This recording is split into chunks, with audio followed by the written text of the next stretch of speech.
Are you comfortable talking to me about your past life on camera? Um, I don't care. So if the story goes public, you're okay with it? Yes, I am. I don't want for other women to go through the things I went through. What's your name? It doesn't really matter. It can be any name.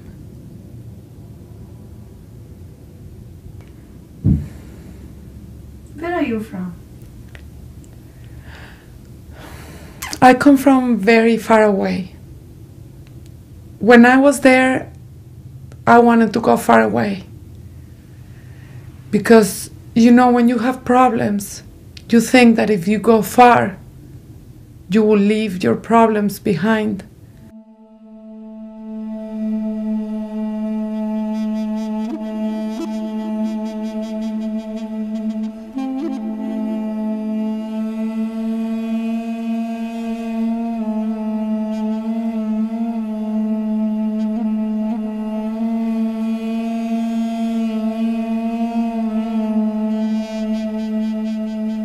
Most people who don't know anything about immigration absolutely don't see it's not just about paperwork, and it's not just about legality, who's legal, who's not. For one, I think one thing that stood out the most is how trying it is on relationships. They explained to me that I was going to be working in a restaurant, and it wasn't as good as my job, but I thought that in America you could make a lot of money. And I wanted to help my family, and I wanted to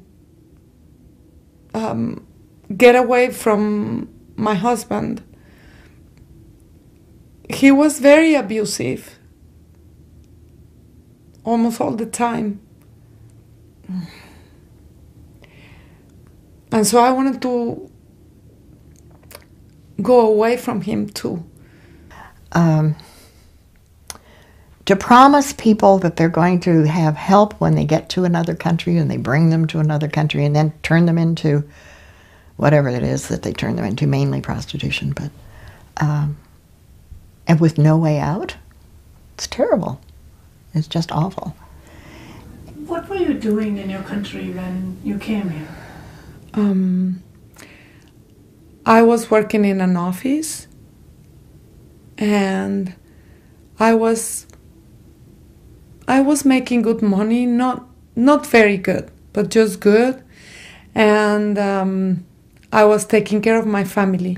In quite a few cases, the women decide, it's a forced decision to move, sometimes without the men, because they need economic survival for the family. So they are the ones who initiate the move, but it's a decision that comes from themselves, but at the same time, from an anthropological point of view, it's a decision that is pushed by the economic situation of the family.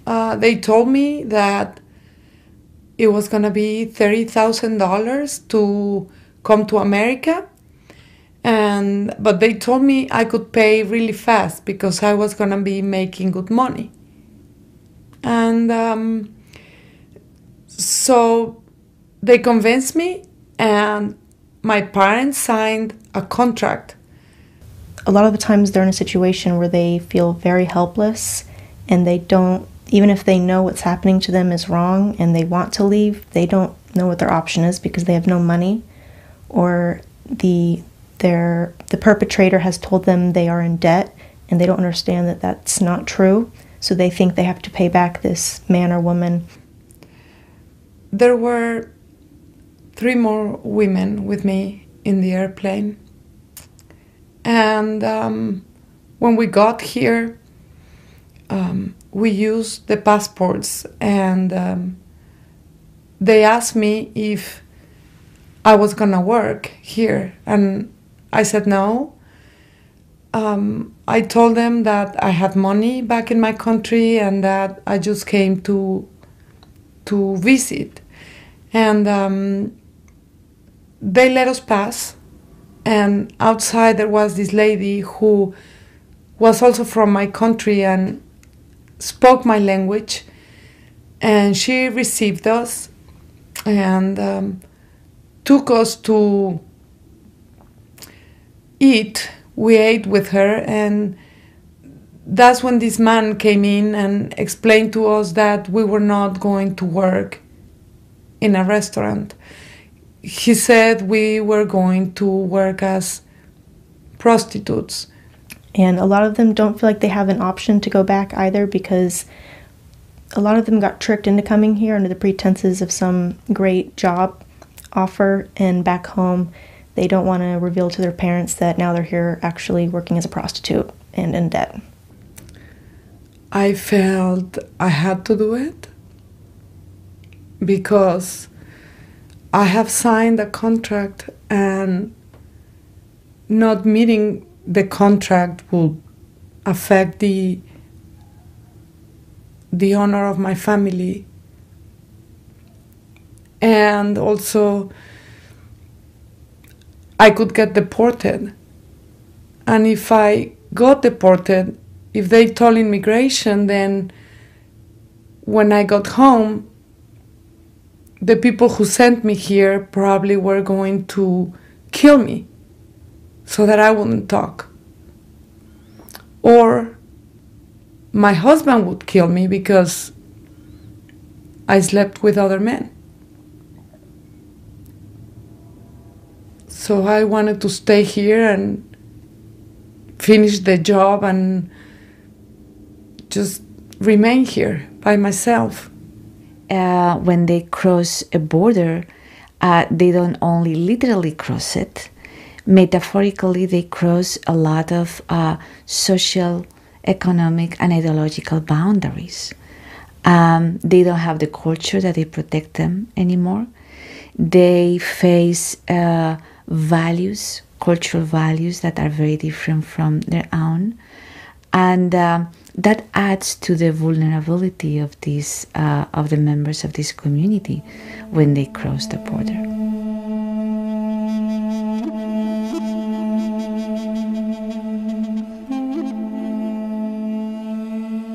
That trafficker is their ally in many cases, or someone who they see as their ally. They're protecting them from immigration. They're protecting them from the police.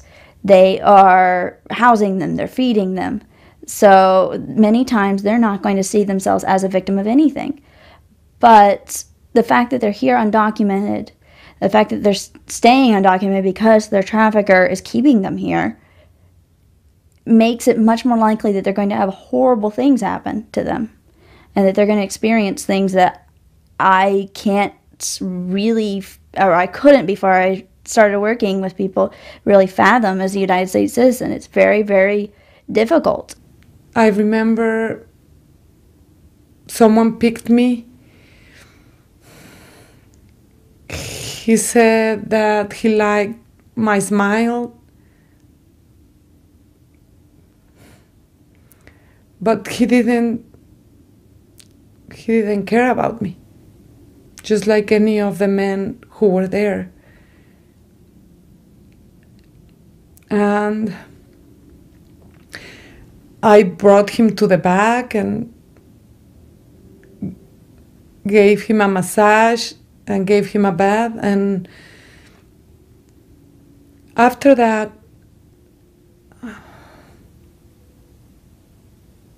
I was looking somewhere else. I was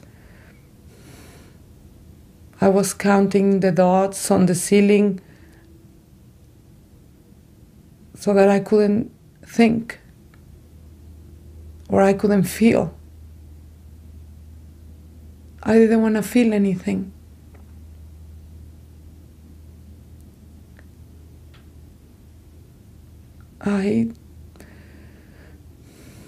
I stopped feeling. I stopped the connection to my body, I didn't feel anything.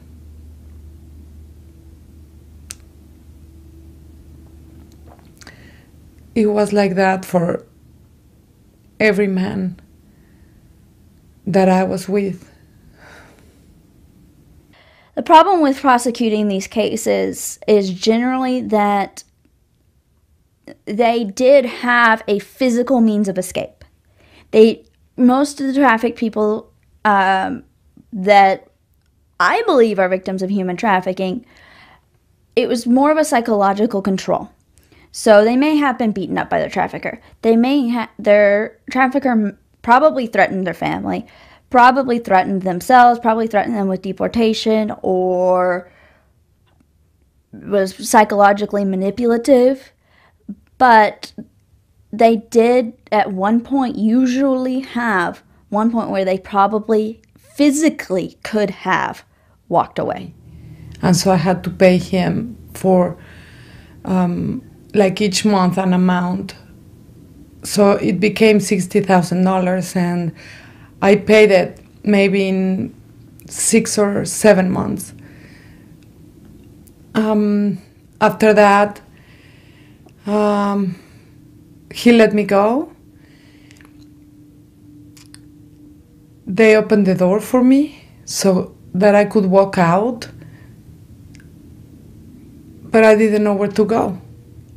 I didn't know anybody. I didn't know the city. I didn't know the streets. I didn't know the language. So I felt frightened to be outside, and I had to go back to them. And being absolutely helpless creates the most intense self-loathing and self-hatred that is imaginable.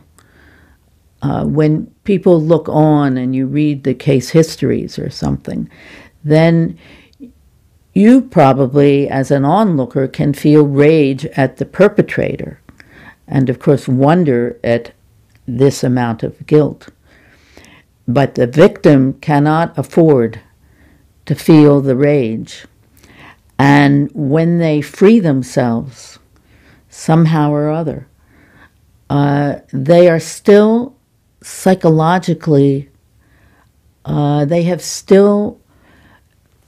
been taken over by the perpetrator. So actually the perpetrator, even though they are no longer in the presence of the perpetrator is still inside them. One time I went out and I got a taxi, and the man in the taxi took me to his house. He forced me to go to his house and to go in.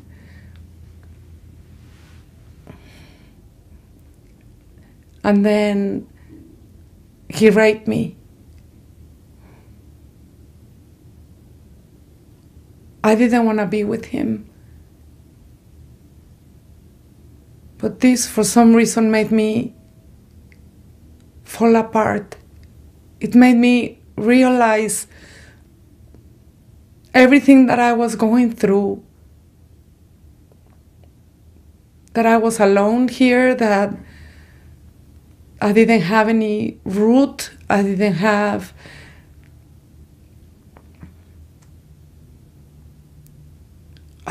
my family, and I felt so sad because when he raped me, it's like everything fell on me, like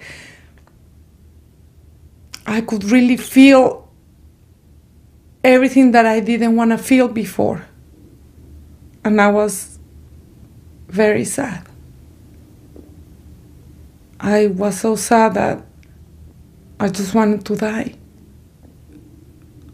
I didn't want to be here or anywhere. Many people victims cannot psychologically bear to feel the murderous rage that they have towards their perpetrator, and so they turn it against themselves.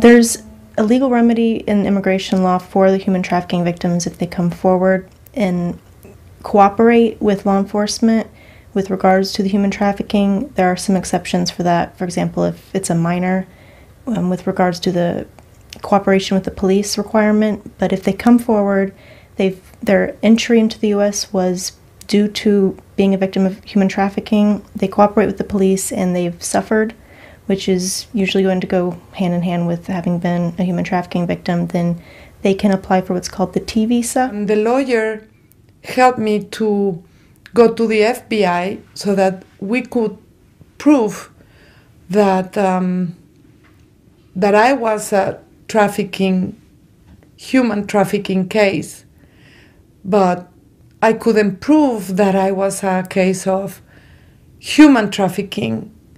Then they didn't give me my visa. Law enforcement, and I think it's great that they're helping us not be killed every day. They have a very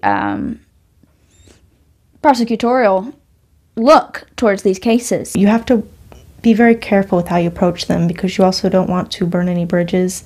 You don't want an agency to say, never mind, we just won't do it at all, because they could do that if they wanted to. I ended up in jail. And because I was in jail, they were talking to me, and this officer came to me and said that he was going to deport me, that he was going to send me back to my country. And that's when I said, I don't know, but I just realized in that moment that I was a human traffic victim. And that's what I told him right then. That's when he decided to call the lawyer, and she decided to work again with me, and they reopened the case. I hate the phrase human trafficking. I hate the phrase human trafficking. You can quote me on that. I have no idea why we call it human trafficking. It's actually slavery. That would be a more accurate word. It doesn't have to have anything to do with movement. I wanted for my children to find me. I wanted to have a relationship with them. I wanted to see them, and I wanted for them to grow with me, to grow up with me. But they didn't. Because I came here.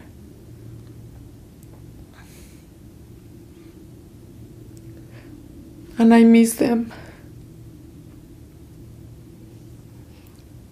I really miss them.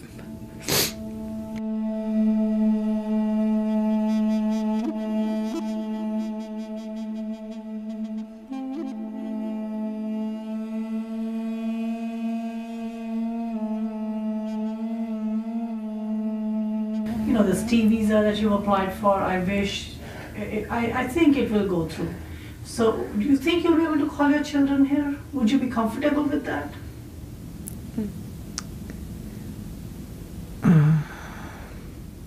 I don't know. I don't know if I can face them. A lot of people think human trafficking is just sex slavery. It's not. It's lots of things. And they take children and teenagers because they're vulnerable. So we've discovered cases that aren't immigrants, but are human trafficking cases. I think it's very important for the victims to know that there is help out there.